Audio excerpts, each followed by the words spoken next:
Muy buenas tardes, ¿cómo andan queridos amigos? Nos encontramos en otro programa de la luz de los Santos Padres. Este programa que hacemos desde la radio municipal de Tres Capones, aquí en Misiones, y compartimos con todos ustedes a través de la radio y a través de internet también, ¿eh? Así que bueno, vamos a entonces en este día 8 de septiembre, ya pasadas las 19:30, vamos a comenzar con este nuevo programa. Y para eso, como corresponde, vamos a hacer una oración pidiendo a nuestro Señor que nos ilumine en este nuevo programa, en este nuevo comienzo. Y que dice así: en el nombre del Padre, del Hijo y del Espíritu Santo. Amén.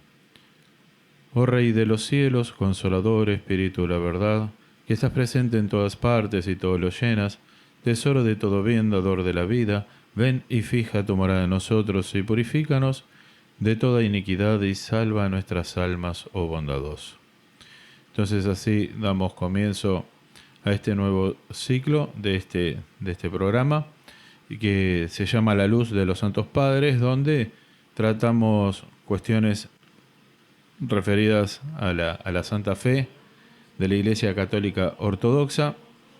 Yo soy el presbítero Pablo Colangelo y me desempeño aquí en la iglesia de Tres Capones, del manto protector de la Virgen, de la Madre de Dios. Y entonces vamos a comenzar con este programa donde traemos un tema muy, muy interesante, ¿sí? Les recuerdo mi número de teléfono por si quieren enviar un mensaje. Es el 3758 51 36 13. Repito, es el 3758 51 36 13. Pueden enviar un mensajito de WhatsApp y con gusto podemos compartirlo. El mensaje pueden enviar saludos, hacernos saber que están allí escuchando, también para hacer alguna consulta, un planteo, para lo que ustedes deseen, ¿sí? Así que ahí tienen el número, es el 3758 51 36 13. Bueno, quisiera comenzar con este tema. Es un poco amplio para desarrollar. Trataremos de poder concluirlo en el día de hoy. Y tiene que ver con una cuestión, con una pregunta. Habitualmente nos planteamos esta pregunta: ¿es posible ser bueno, o sea, ser una persona buena, y no ser salvo? O sea, no obtener la salvación para la vida eterna. ¿Es posible esto?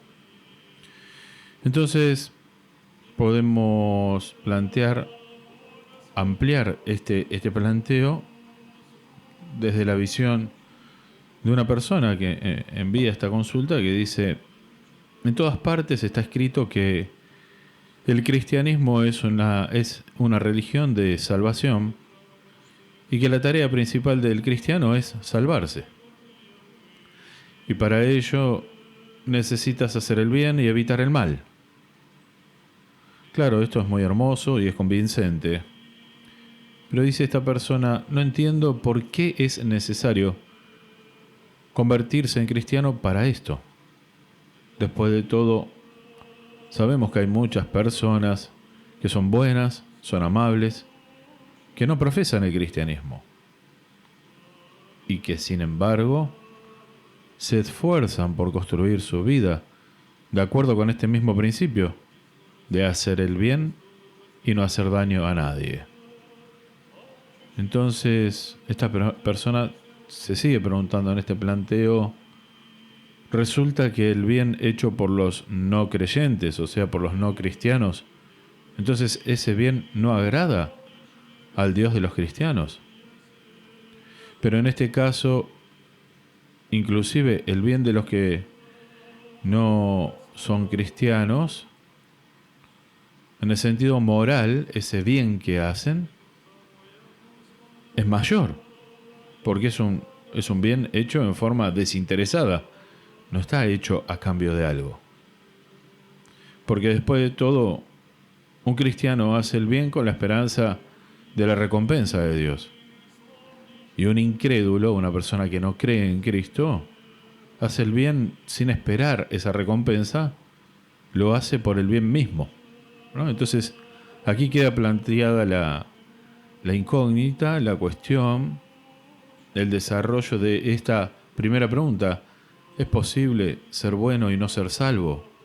Una persona que no es cristiana y se comporta según las reglas morales en forma correcta, si no es cristiana, entonces no es salva. Es necesario ser cristiano. Aquí queda planteada entonces la pregunta a la cual intentaremos contestar. Recuerden, mi número de teléfono es el 3758 51 36 13.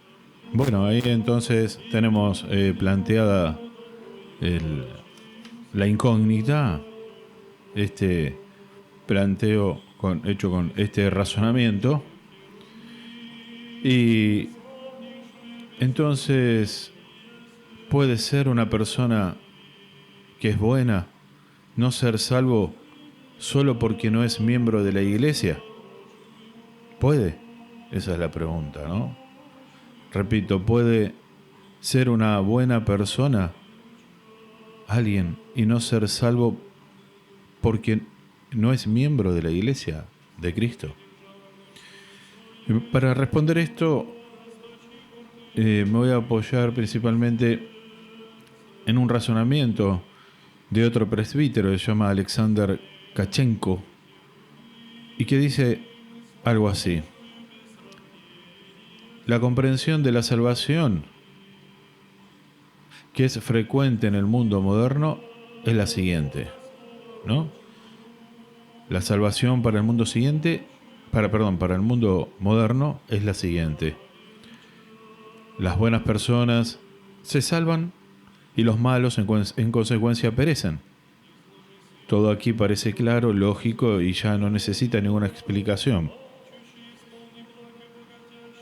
Pero tratemos de resolverlo, esta cuestión, ¿no? ¿Cuál? La que acabo de decir, la comprensión de la salvación que tiene el mundo moderno, cómo comprende la salvación, es que las buenas personas se salvan y los malos entonces perecen, se pierden.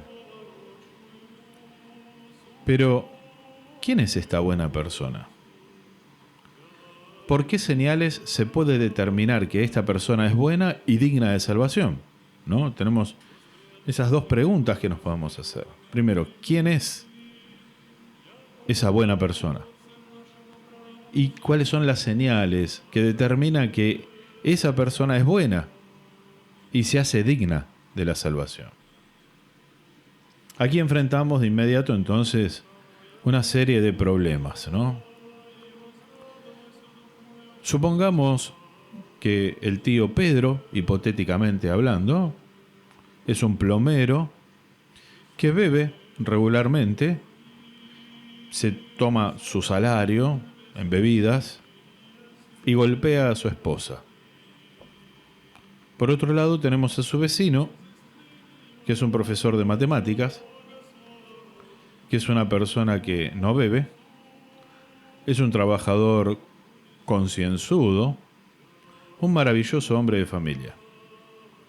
Entonces, ¿cuál es bueno y cuál es malo? La respuesta, al parecer, parece obvia. Por supuesto que el profesor es bueno y el plomero es malo. Pero compliquemos un poquito más este planteo. Los estudiantes de este profesor son reprobados en cada clase por la más mínima razón. Entonces, es muy probable que los estudiantes de ese profesor no lo consideren como una persona buena, ¿no?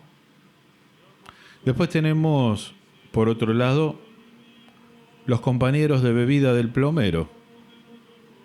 Ellos están convencidos de que el tío Pedro es una persona maravillosa. y su esposa es una víbora que interfiere en su divertimento con sus amigos. Entonces aquí vemos una confusión en esto, ¿no? Y es por la ausencia de criterios que sean objetivos para definir el concepto de buena persona. ¿No? O sea, no hay conceptos objetivos para definir entonces quién es buena persona. Las ideas del bien y del mal en la conciencia de las masas de hoy en día son muy poco sistemáticas, son mal comprendidas, no tienen base en sí misma,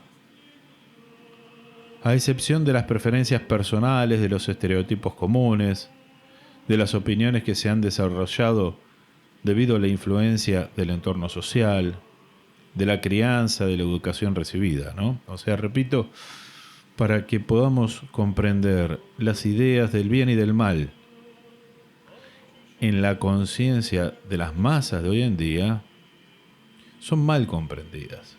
No tienen base en sí misma estas ideas de lo que es el bien, de lo que es el mal.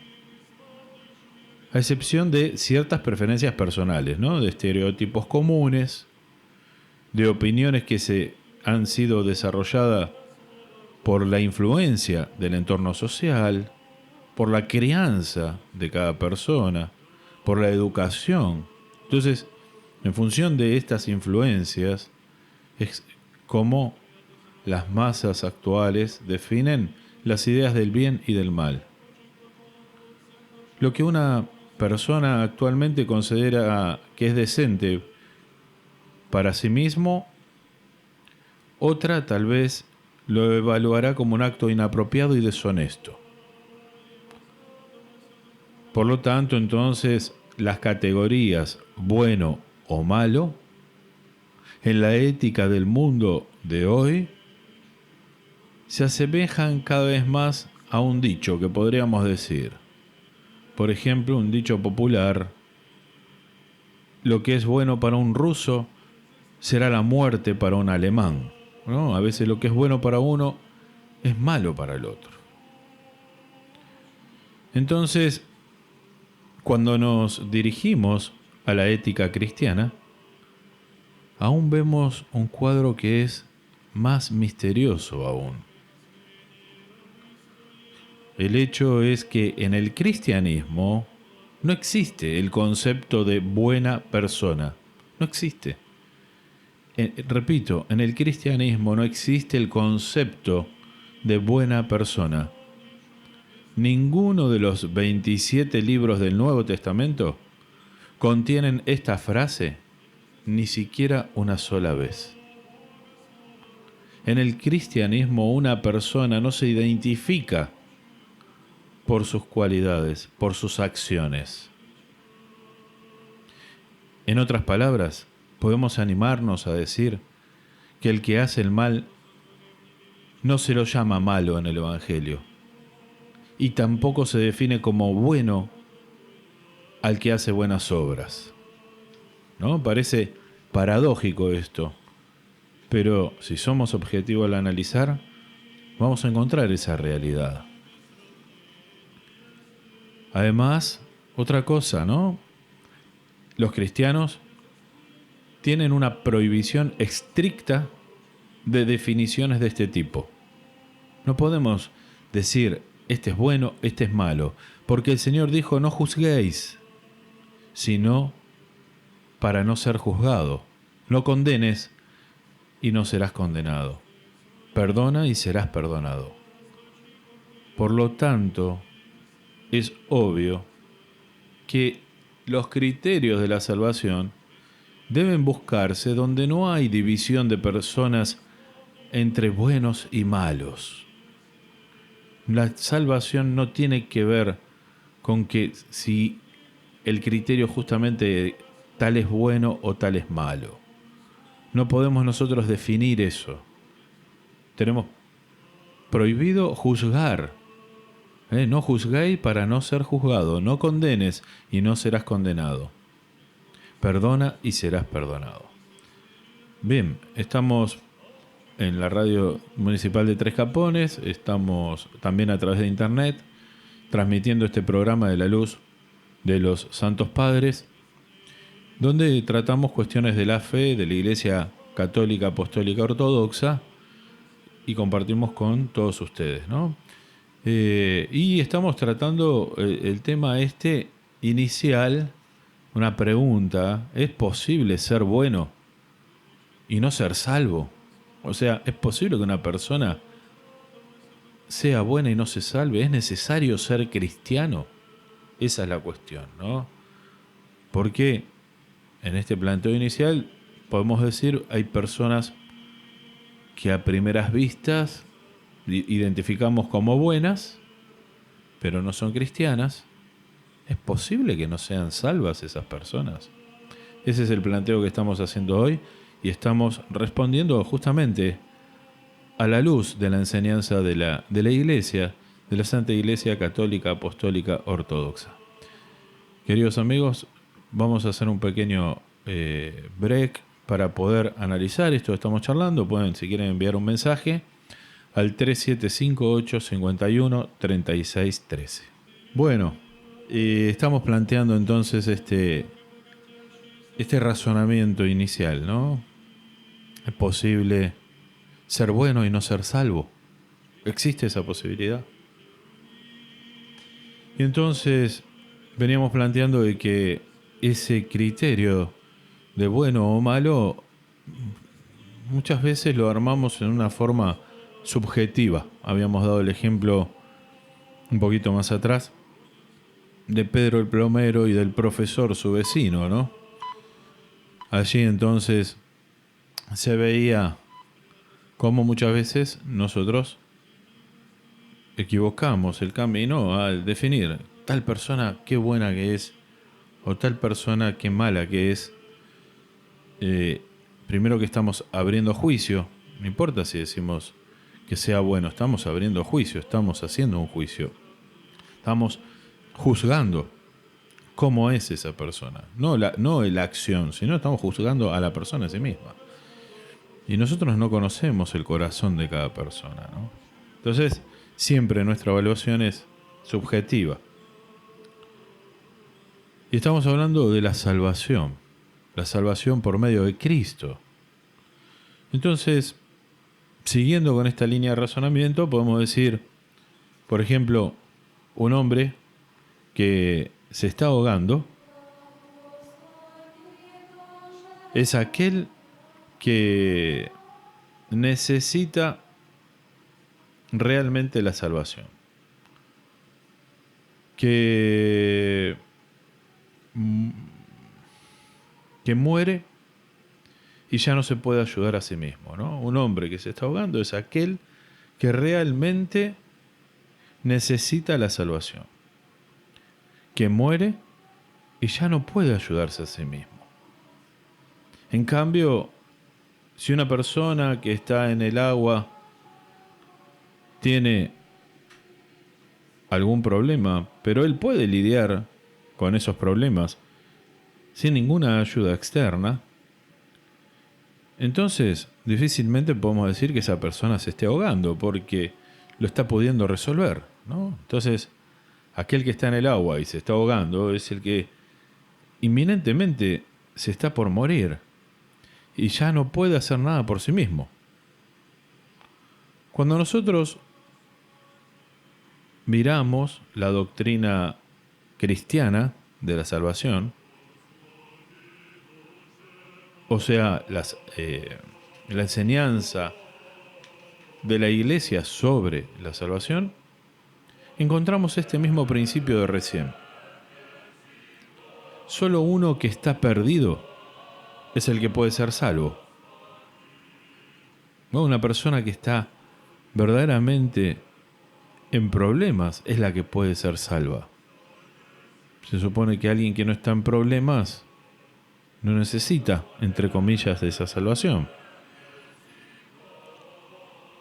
A lo largo de toda la narrativa del Evangelio Nuestro Señor Jesucristo se comunica constantemente con personas.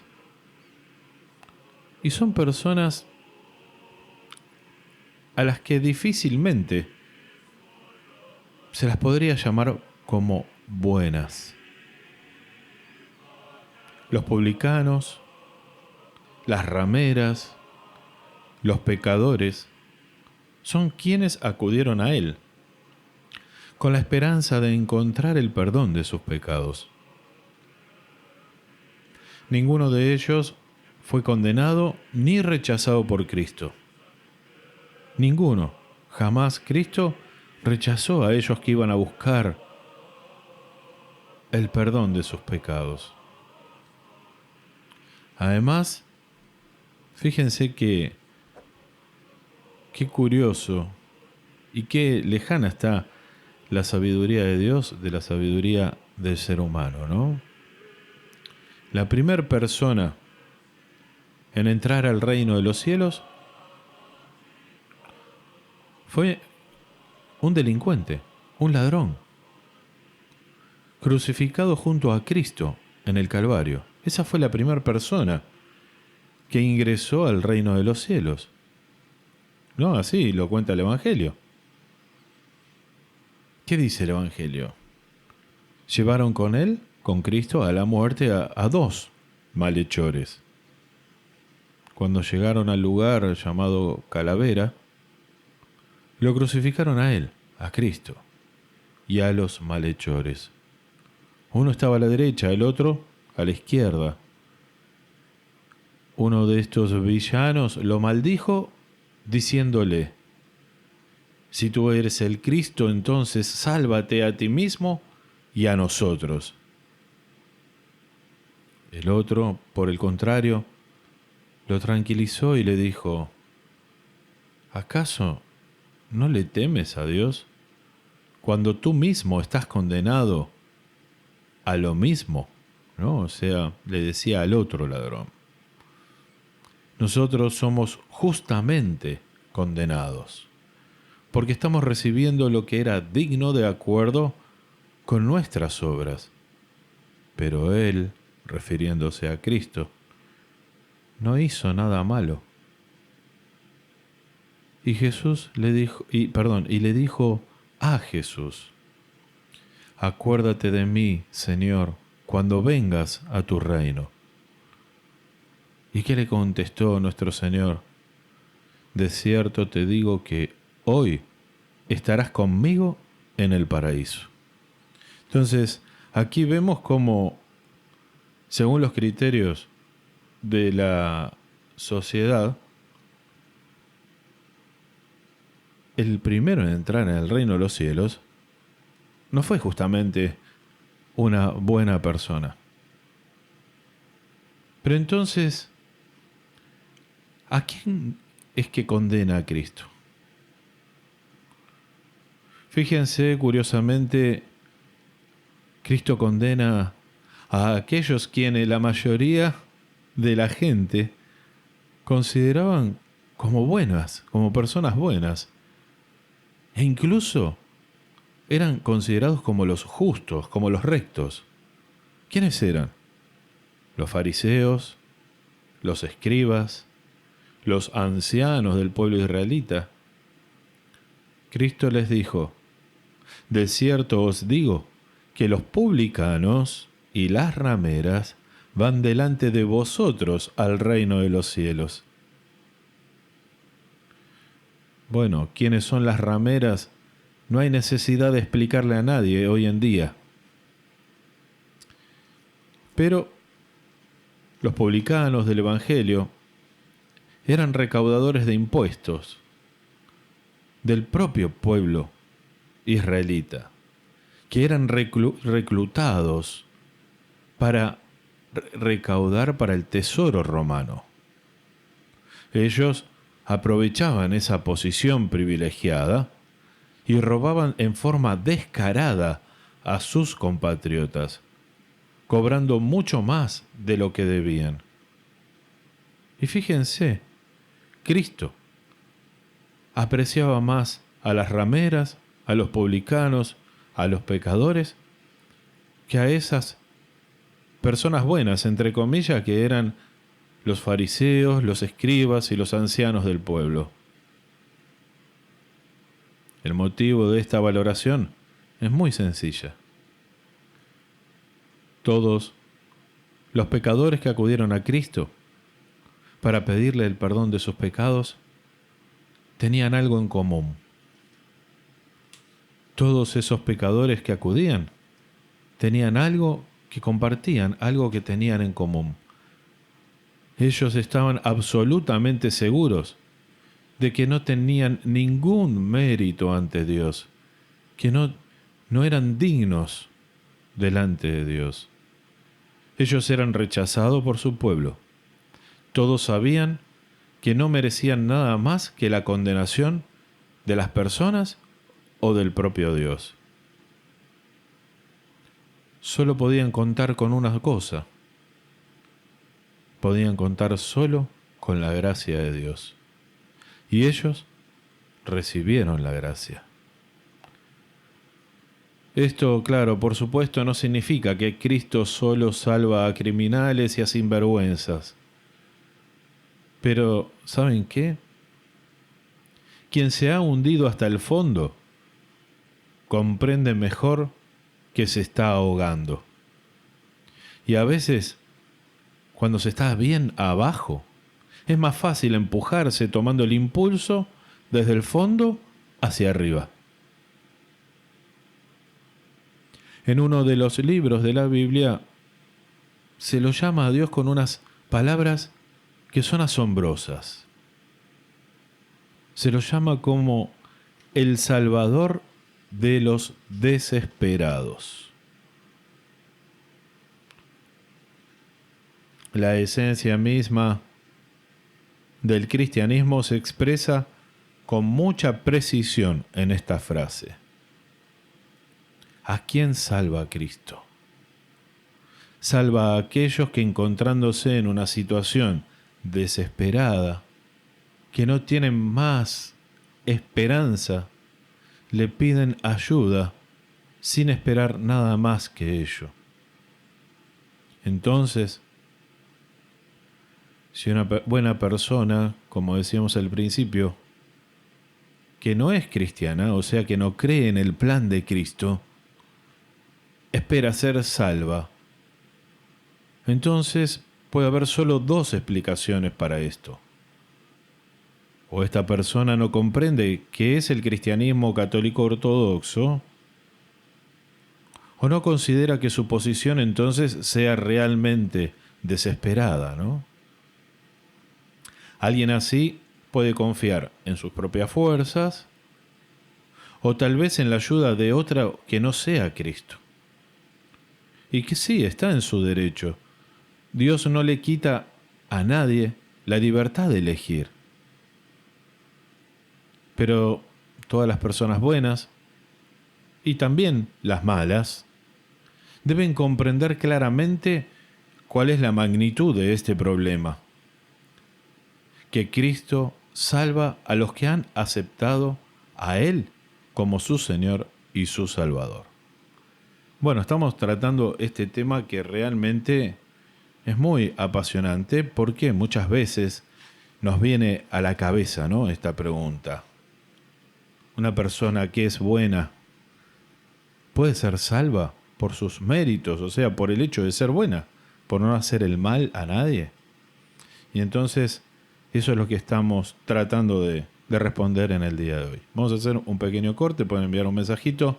Le mando saludos también a mi mamá, que me está escuchando desde Buenos Aires, y a toda la familia. Bueno, vamos a escuchar entonces un canto en español que son justamente las bienaventuranzas. Aquí vamos a compartir con ustedes. En tu reino, acuérdate de nosotros, oh Señor, cuando llegues en tu reino.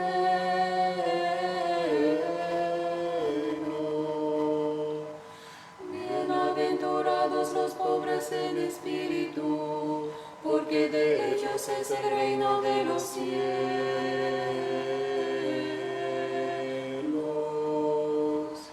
Bienaventurados los que lloran, porque ellos serán consolados.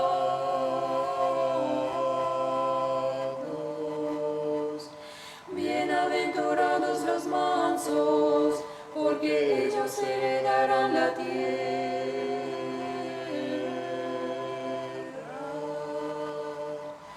Bienaventurados los hambrientos y sedientos de la verdad, porque ellos serán saciados.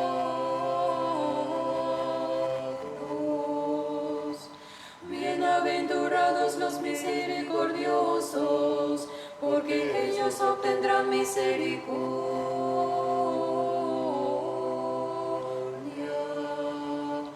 Bienaventurados los puros de corazón, porque ellos verán a Dios.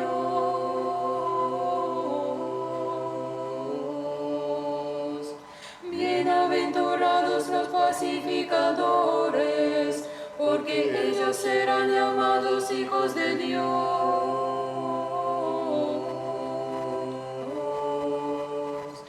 Bienaventurados los perseguidos por causa de la verdad, porque de ellos es el reino de los cielos.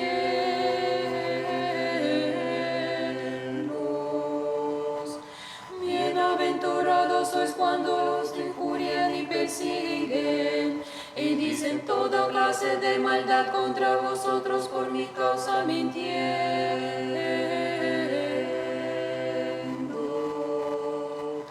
Regocijaos y alegraos, porque vuestra recompensa es grande en los cielos.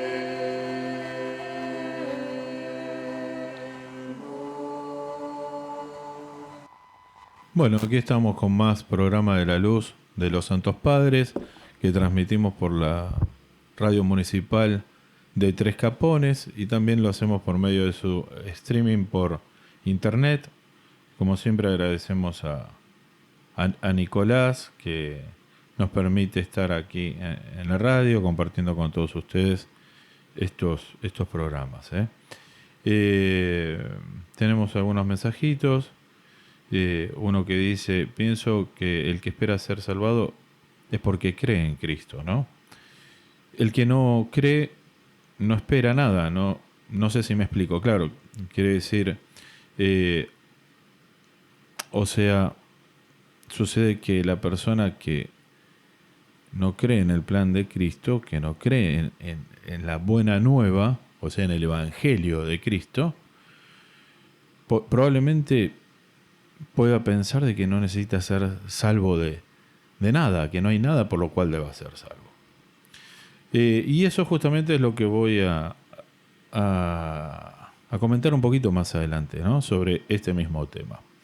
Entonces, continuamos con este tema y venimos viendo por qué la salvación es solo a través de Cristo.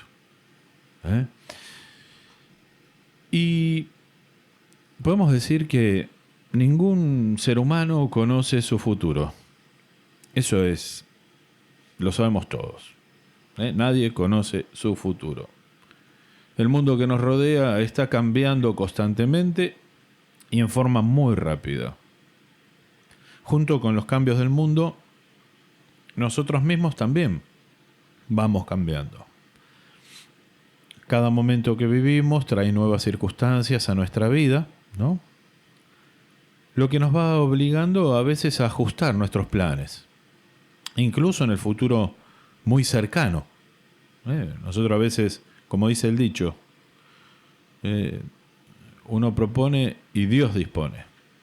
El mundo cambia rápidamente, tenemos planes y resulta que esos planes hay que cambiarlos porque las circunstancias son otras que las que eran ayer y nos vamos adaptando porque no conocemos nuestro futuro. Nadie conoce su futuro. Hay un solo hecho de nuestra futura biografía, de nuestra propia vida. Hay un solo hecho que cada uno de nosotros sí puede estar absolutamente seguro. Si bien nadie conoce el futuro, nadie conoce lo que le va a venir en su propia vida, todos sí sabemos una sola cosa. Y es que todos vamos a morir, todos. Eso estamos absolutamente seguros. Cada uno lo hará en su propio tiempo. Algunos morirán de vejez, otros por enfermedad, otros en accidentes, pero lo que es seguro es que todos vamos a morir. Una persona tiene miedo a la muerte y no le gusta pensar en la muerte. Pero eso, por más que no pensemos en la muerte, no cambia las cosas. Va a morir. De hecho, comenzamos a morir cuando nacemos, ¿no? Empieza ese crecimiento con el tiempo, cada vez se acerca más el tiempo de la muerte. Por más que a nosotros nos dé miedo, incertidumbre, y no querramos pensar en eso, no va a cambiar. Por más que a veces tratamos de taparlo con distintos actos y cosas que hacemos, ¿no? Lo tapamos con nuestras formas de vivir. Eso no va a cambiar. Cada segundo que pasa nos va acercando más al final de nuestra vida. Hoy, siendo las 8:20 de la noche, estoy más cerca de mi muerte que lo que estaba esta mañana. Eso es irremediable. Y aquí es donde surge entonces la cuestión de ciertas preguntas. Entonces, si la muerte, siguiendo otro planteo, ¿no? Si la muerte es un cese completo, o sea, se termina la existencia de una persona humana, ¿no? Si pensamos que la muerte es el cese por completo de la existencia de una persona humana, entonces es completamente incomprensible la vida. ¿Para qué es necesario todo esto? Si la muerte es la completa inexistencia de la persona humana. Si seguimos en esta línea de pensamiento, entonces, de que todo acaba con la muerte. Un hombre vivió un tiempo bueno, tal vez fue feliz o no, sufrió o sufrió menos, pero todos algo sufrimos. Intentó conocer el mundo. En este mundo estaba buscando el sentido de su propia existencia. Y el significado resultó ser que él mismo, sus hijos y los hijos de sus hijos, sin ninguna excepción, fueron todos condenados a la muerte. Y todo lo que queda es pasar entonces el resto de la vida en obtener la máxima cantidad de placer. Lo que, sin embargo, también a veces se vuelve bastante duro y aburrido con bastante rapidez. Pero, siguiendo esa línea de pensamiento, eso es mejor que nada. El cristianismo ofrece una visión completamente diferente sobre la vida y la muerte. El ser humano nace, estamos hablando en la cosmovisión cristiana, ¿no? La visión del todo del cristianismo. ¿Cómo entiende esto el cristianismo?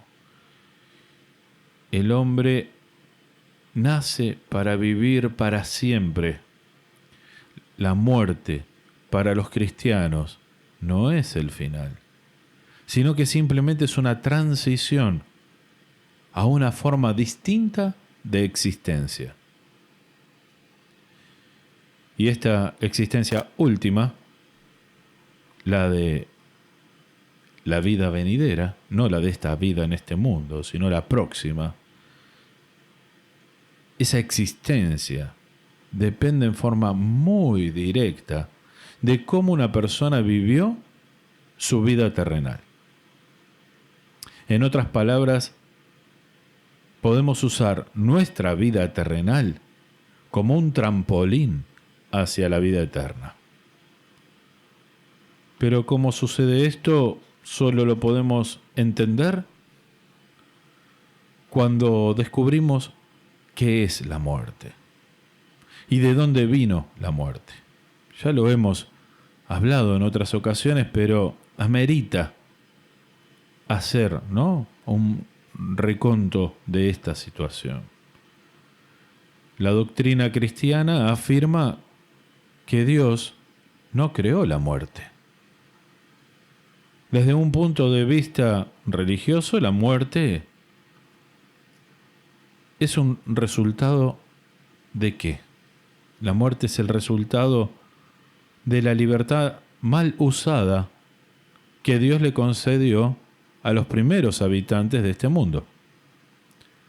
La muerte no la creó Dios, sino que es el resultado de la libertad mal utilizada por los primeros habitantes de este mundo. El hombre fue creado con un propósito muy elevado. El plan de Dios es que Él sea ayudante de Él, de Dios, aquí en la tierra. Según el plan de Dios, se suponía que Él reinaría sobre todo el mundo material, cumpliendo la voluntad de Dios para este mundo. Pero una persona también podría abandonar esta misión y comenzar a vivir según su propia voluntad, ¿no? O sea, las personas tienen la libertad, tenemos, de poder elegir. Podían estos primeros habitantes de este mundo elegir el plan de Dios o armar su propio plan. Desafortunadamente, estas primeras personas eligieron la segunda opción.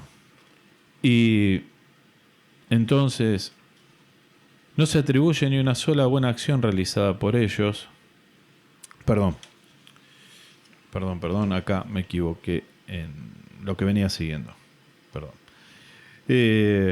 Decía, volviendo un poco a este razonamiento, decía que entonces estos primeros habitantes, desafortunadamente, eligieron esta segunda opción, seguir su propio plan, su propia voluntad. Y como el hombre sabemos que no tiene en sí mismo la fuente de la vida, porque la vida es algo que Dios nos dio, no tiene la fuente de esa vida en sí mismo. Entonces, ¿qué le sucede a una criatura viviente que se desprende, que se despega, que se desasocia de la fuente de la vida? Muere. Supongamos que un buzo, ¿no?, esas personas que nadan debajo del agua, con todos equipamientos y demás, está trabajando en un lugar muy profundo, bajo el lecho marino, y el aire que necesita para poder respirar entra en él desde la superficie del mar a través de una manguera, ¿no? Esta persona está trabajando en el lecho marino, en un lugar profundo, y ese aire que necesita viene a través de una manguera desde la superficie del mar.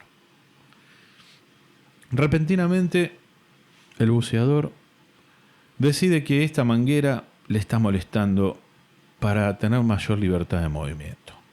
No le permite moverse como él quiere. Entonces, para caminar tranquilamente por el fondo, hacia la dirección que él quiera, y largas distancias, el buzo corta la manguera.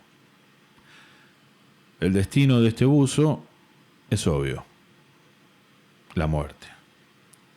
Habiéndose apartado de Dios, entonces, el hombre comenzó a morir. Esta mortalidad fue heredada por todos los descendientes. O sea, estos primeros habitantes del mundo, Adán y Eva, a través de esta decisión, adquirieron la muerte, se desconectaron de la fuente de la vida. Y esto fue heredado a todos nosotros, a todos los descendientes. Nadie escapa a esto.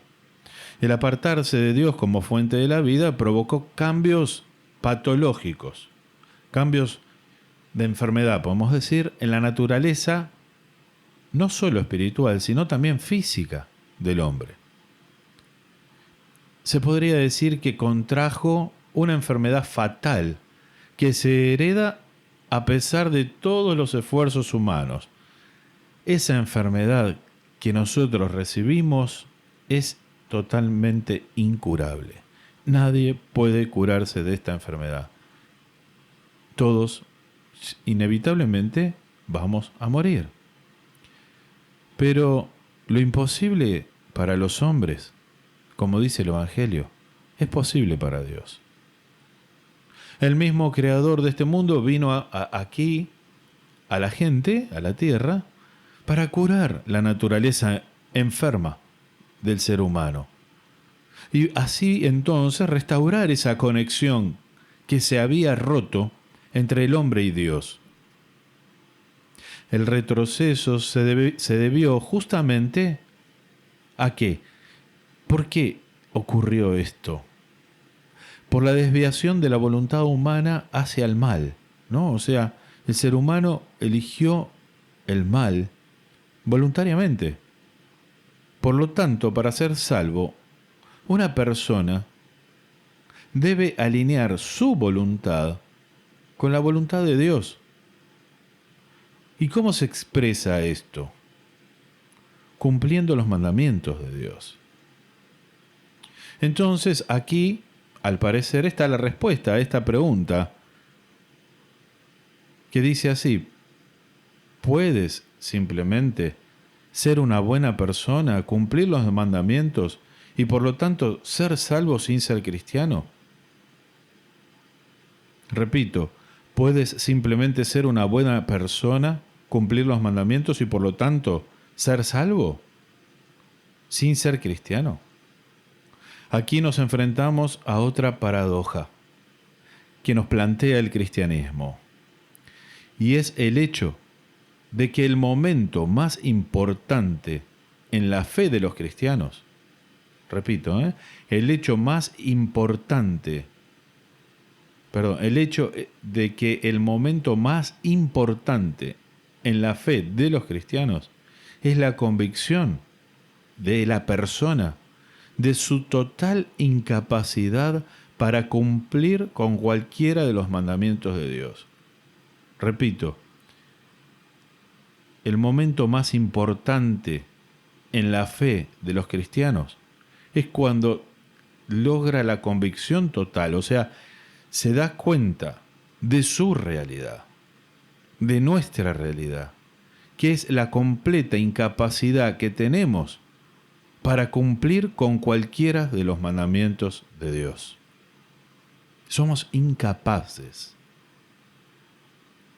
En el entendimiento cristiano, el bien, justamente el bien, hacer el bien, es la adhesión, es adherirse al plan de Dios que Él tiene para el mundo y para el hombre. Y el mal es la desviación de la voluntad de Dios. Repito, entonces, en el entendimiento cristiano, hacer el bien es unirse al plan de Dios que Él tiene para el mundo y para el hombre. Y el mal es desviarse de la voluntad de Dios. Al apartarse de Dios, se paralizó la naturaleza moral del ser humano. Cuando el ser humano se apartó de Dios, esa naturaleza moral queda paralizada.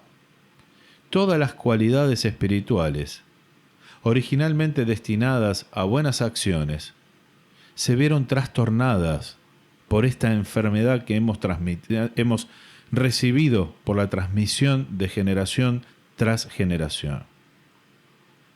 El bien del hombre caído resulta estar mezclado con el mal. O sea, todos somos seres humanos caídos. O sea, tenemos nuestra naturaleza corrompida. Está enferma. Todos. Y el bien que tratamos de hacer siempre está mezclado con el mal. Aún sabiendo lo que es bueno, y cuál es la voluntad de Dios, una persona no es capaz de cumplirla aunque lo desee ardientemente. Esto es muy fácil de ver. Por ejemplo, vale la pena entonces que dejemos de intentar dividir a las personas entre buenas y malas, aunque sea por un día. Es decir, aunque sea por un día, cumplamos el mandamiento de Dios que dice no juzgar al prójimo. Dejemos de dividir entre buenos y malos. Y de inmediato va a quedar claro que no somos capaces de poder hacer esto. O sea, de poder cumplir con los mandamientos. Porque nuestra naturaleza enferma se interpone en el camino de nuestras buenas intenciones. O sea, intentemos, repito, no juzgar por un día. Un día. Y nos vamos a dar cuenta que somos incapaces de poder hacerlo. Nuestra naturaleza está enferma. Se interpone en el camino de nuestras buenas intenciones. Por más que queremos hacerlo, no podemos. Así lo escribió el apóstol Pablo. Escribió, ¿qué dijo? Y yo sé que en mí no mora el bien. O sea, en mi carne no mora el bien. Porque el querer el bien está en mí, pero no el hacerlo. Presten atención. El querer el bien, o sea, el deseo de querer hacer el bien está en mí, pero no el hacerlo. Porque no hago el bien que quiero, sino el mal que no quiero. Eso es lo que hago.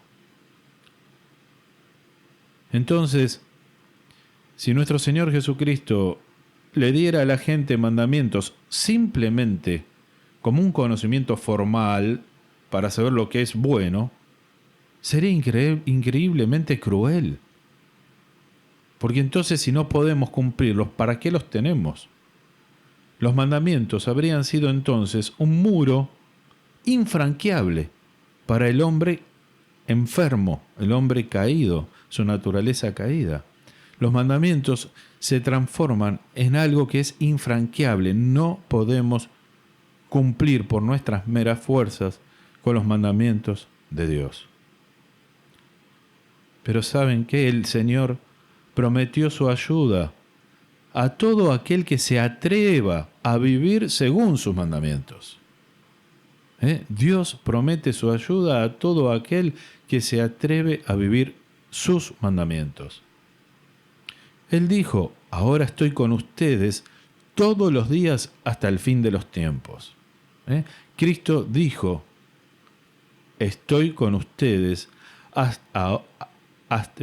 todos los días hasta el fin de los tiempos.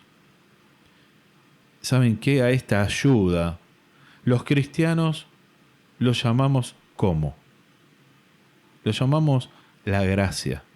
La ayuda de Dios es lo que llamamos la gracia de Dios. Y no se atribuye ni una sola buena acción realizada por ellos, ¿no? O sea, el cristiano bien entendido, con un entendimiento correcto del cristianismo, no se atribuye ni una sola buena acción realizada por sí mismo. La fuente de todo bien para los cristianos es su Dios. Que Él, ¿qué dijo? Permaneced en mí y yo en vosotros. Así como el sarmiento, o sea, como le decimos, el gajo, no puede dar fruto por sí mismo si no está en la vid. Tú también si no estás en mí. Yo soy la vid y ustedes son las ramas. El que permanece en mí y yo en él da muchos frutos, porque sin mí nada podáis hacer. O sea, si nosotros nos cortamos de la vid, que somos sus ramas, No podemos dar frutos por nosotros mismos, es imposible. Necesitamos de la gracia de Dios. O sea, nuestro gran paso es entender de que nosotros mismos, por nuestras fuerzas, no podemos hacer nada. Cristo dijo, sin mí nada podéis hacer. Solo se requiere que una persona muestre determinación de su propia voluntad para cumplir con los mandamientos. Y Dios le va a dar fuerza para este cumplimiento.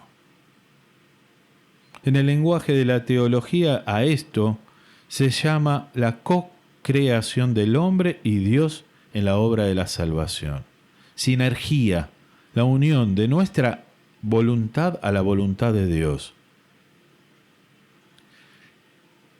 Y respecto al pensamiento de que los cristianos están haciendo el bien con la esperanza solo de una recompensa, solo puede surgir este pensamiento, ¿no? Como que solo hacemos el bien como porque tenemos la esperanza de obtener una recompensa.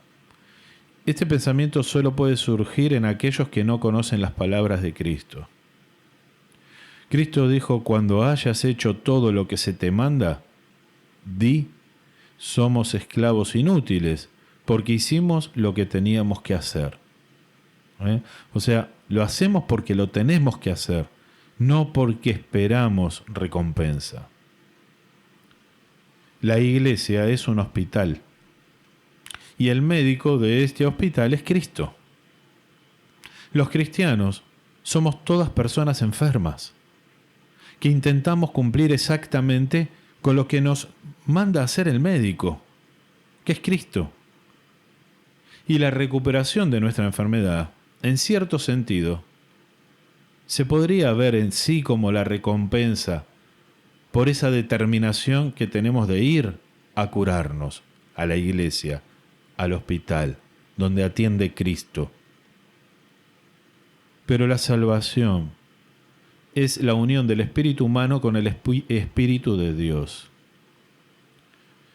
Y si una persona hace el bien sin tener este objetivo en mente, entonces puede resultar inútil si no lo conduce a la fuente de todo bien, ¿no? O sea, si una persona intenta hacer el bien sin tener en mente de que necesita unir su voluntad a la voluntad de Dios, porque allí está la fuente de todo bien, entonces es inútil. Ya estoy terminando, así que es importante que entendamos esto último. Tertuliano escribió que el alma humana es cristiana por naturaleza. O sea, por más que nosotros no elijamos seguirlo a Cristo, nuestra alma por naturaleza es cristiana. Porque después de todo, Dios creó a las personas a su propia semejanza. Por lo tanto, el deseo de hacer el bien es una propiedad natural en la persona. Es una necesidad de cualquier persona, independientemente de la creencia religiosa, porque es, como dijo Tertuliano, por naturaleza el alma humana es cristiana. Y hay muchas personas que se esfuerzan por seguir esta ley natural de la bondad. A pesar del daño a la imagen de Dios, nosotros tenemos dañada la imagen por nuestros pecados, una persona igual guarda dentro de sí las chispas de esa bondad natural, entendiendo intuitivamente que este es su activo más valioso. Así, y ya voy cerrando la idea, imaginemos un viajero que está por el desierto, cansado de tanto andar, acaricia un frasco con las últimas provisiones de agua. Esta agua está turbia y huele realmente mal. Pero para el viajero, en ese momento, es el más valioso de todos los tesoros en el mundo. Imagínense ustedes, agotado en el desierto. Lo último que queda es esa agua casi podrida. Y repentinamente, detrás de la siguiente duna, esa montaña de arena, hay un gran lago que se abre frente a él, que está lleno de agua increíblemente limpia y fresca. ¿Qué debería hacer este viajero? Puede correr hacia el lago con sus últimas fuerzas, arrojando todo lo que le impide correr, tira todo, inclusive ese frasco, todo, para sumergirse rápidamente en las frescas aguas salvadoras. Lo van a salvar de la muerte. Y si no, puede elegir otra cosa. Esa es la cualidad del ser humano, que podemos elegir. Si no, también puede decidir orgullosamente que, bueno, todavía algo de agua le queda, y seguir hasta que se le acabasen las escasas provisiones, y luego morirá de sed, sin tocar nunca el agua clara que salpicaba los pies. Cristo mismo dijo: el que tenga sed, venga a mí y beba. Esto se dice justamente sobre esa sed del bien, sobre el deseo de la verdad, como un bien supremo. Y los que hacen el bien por el bien mismo, el Señor necesariamente se revela a sí mismo. Por último, cuando una persona considera que Cristo es Dios, pero todavía espera ser salvo por sus propias virtudes, o sea, por sus obras, aunque esta persona dice creer en Cristo como Dios, pero no entiende el plan, se quiere salvar por sus obras, entonces esta persona corre realmente el riesgo de quedarse fuera de la salvación, incluso si es miembro de la misma iglesia, porque la enfermedad más terrible del espíritu humano es la confianza en la propia salud, ¿no? Repito, la enfermedad más terrible del espíritu humano es la confianza en la propia salud. Bueno, hemos finalmente entonces podido tocar y terminar este tema realmente apasionante. Vamos a escuchar ahora un himno de la iglesia y si quieren pueden enviar un mensajito que los leeré en este momento. Aquí vamos.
Bueno, queridos amigos, hemos terminado entonces, hemos llegado al fin de este programa de la Luz de los Santos Padres, de este día lunes 8 de septiembre del año 2025, y entonces les agradezco a ustedes por haber estado allí. Y vamos a rezar para agradecer de este momento que hemos pasado. En nombre del Padre, del Hijo y del Espíritu Santo. Amén. Verdaderamente es digno bendecirte, siempre bendita y purísima Madre de Dios. Tú eres más honorable que los querubines e incomparablemente más gloriosa que los serafines. Te glorificamos a ti, que diste al mundo, a Dios el Verbo, sin dejar de ser virgen, y que verdaderamente eres la Madre de Dios. Amén. Bueno, entonces, si Dios lo permite, nos encontraremos en otro programa de la Luz de los Santos Padres. Que Dios los bendiga y que tengan una excelente semana.